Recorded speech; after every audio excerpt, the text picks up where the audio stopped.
Why would any rational, disciplined man sign a contract where the other party can break it whenever they feel like and still legally take half of your life's work? That's not love, that's insanity. That's crazy. Because in the United States, 40 to 50% of all marriages end in divorce. So that's not rare, that's a coin flip. And here's the part that young men need to choke on. Nearly 70% of all divorces are initiated by women. Think about that. Most men aren't walking away, they're being removed from the deal. And when that happens, the government doesn't ask any questions. It doesn't investigate effort. It doesn't audit behavior. It just says, cool, split it. Half the house, half the equity, half your retirement. Sometimes your future earnings. Sometimes limiting access to your own kids. All because you signed a piece of paper that assumed that everybody in the relationship would behave forever. That's crazy. That's insane. Marriage is the only contract on planet Earth where the person who breaks it can be rewarded more than the person who upheld it. Quit a job, you don't get a paycheck. Breach a business deal, you get sued. You walk away from an investment, you eat the loss. But marriage, you can leave and still send the man the bill. Now, I already hear outrage forming in the minds of women. What if he stopped doing what he did in the beginning? What if he cheated? What if he emotionally checked out? Cool, but let's stop pretending this is a one-sided fairy tale. It takes two people to tango. Let me ask you a question. What did you do to make him stop wanting to you? When did sex turn into a weapon instead of connection? When did respect turn into constant nagging? When did you become entitled? When did he go from being your man to being behind the kids, the dogs, your phone, your stress, your crazy moods? When did you stop serving this relationship and just think you're just going to kick back and collect all the benefits?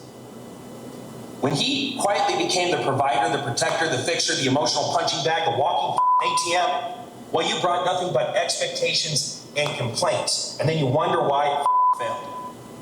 No man wakes up one day and says, I think I'm going to blow up my family today.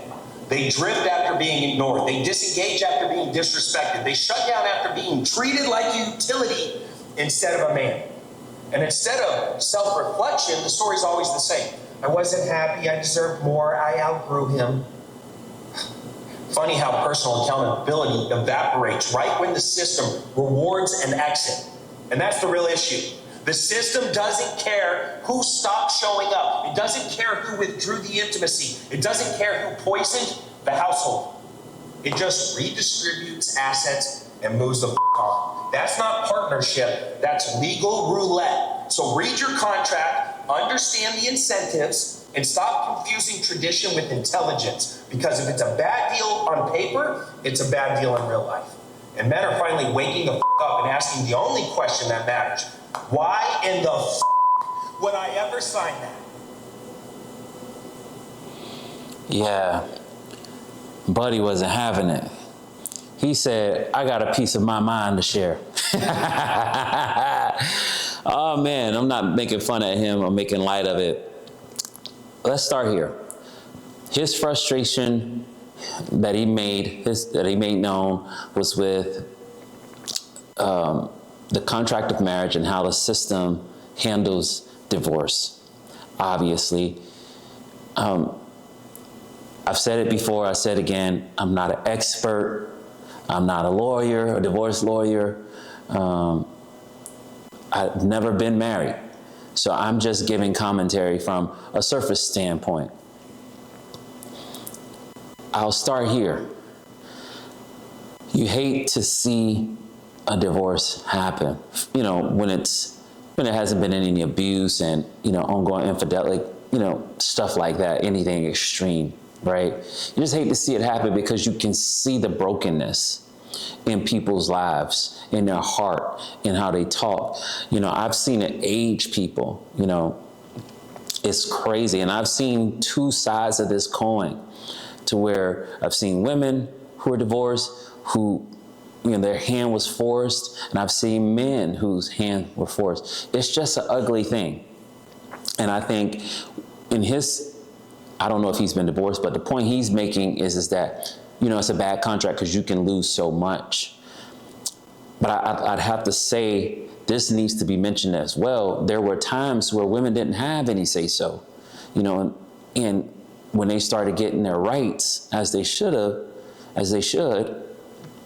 the pendulum swung so far, and to where it's like we want to make sure they're not disadvantaged, that that they're not taken advantage of, in this process. Now, it's obvious that there are some issues with how our system operates. And it's obvious also that we live in a capitalistic society. So there are times to where it's really about the money, if not most times.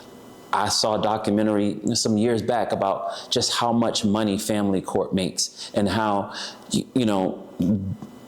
get in this, once that chaos and that disagreement happens, they run you through this loop. And you just kind of have to keep pouring out money. And it's sad. It's sad. So I understand his frustration, but I also think it's important to see both sides of it, to where women still need to be protected as they go through divorces and not minimized. And it's still the man's and the woman's responsibility before they get married to take the time to sign a prenup. I said this in another video.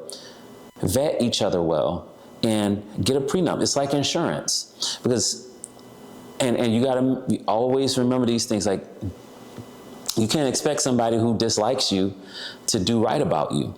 You get to a point to where you're gonna get a divorce, and 9 times out of 10, y'all don't like each other. So she's gonna try to get as much as she can, and you're gonna try to get away with doing as much as you would have to. So it becomes like this just ongoing fight, and I hate to see it, because it just makes life difficult for the people who have gotten out divorce and need to heal. They also go into the dating space with this trauma. It turns out to be a lot. Excuse me.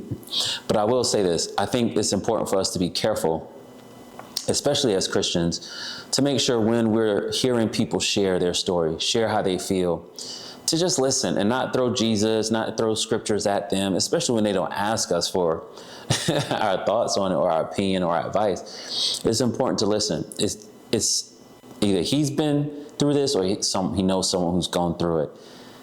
I would just listen to him. I wouldn't go back and forth with them about it, but because I'm reacting, I'm just kind of giving my commentary. But if I was in person with him, I'd say, I hear you. I understand.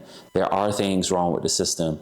It is unfortunate that, if you get married and things don't go well and a divorce happens, regardless of who files it, you can get caught in that court loop and end up losing a lot of money. And it's unfortunate. Even future earnings. I've seen that happen, or should I say I've read about it happening, even for athletes, to where their divorced wives can go into their pensions. Like, when they start getting their pension years down the line, they get some. It's just, it gets sketchy. I'm on the side to where I believe if I was with someone and they had things that were theirs before we were together, or if they had let's say they were an athlete, that was their career.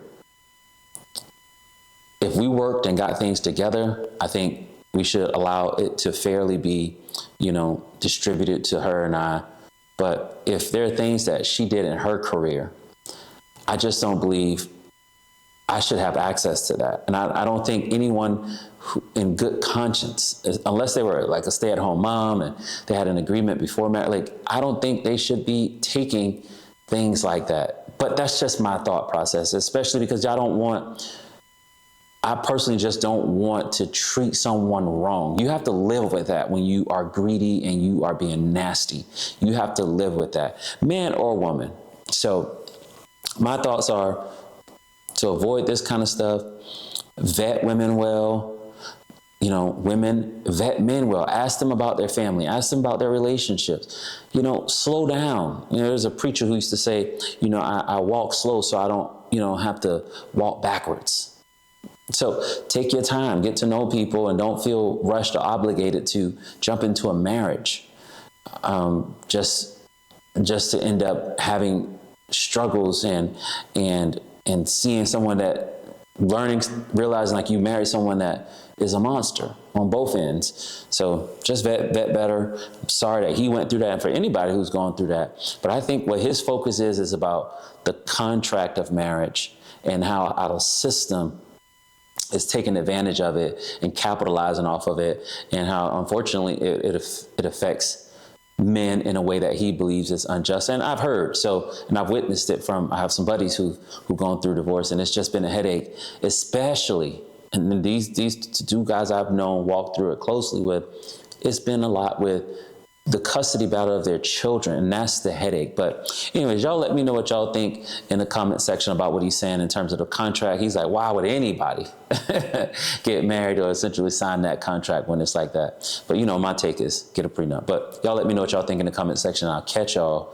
in the next video. Stand on it, be strong.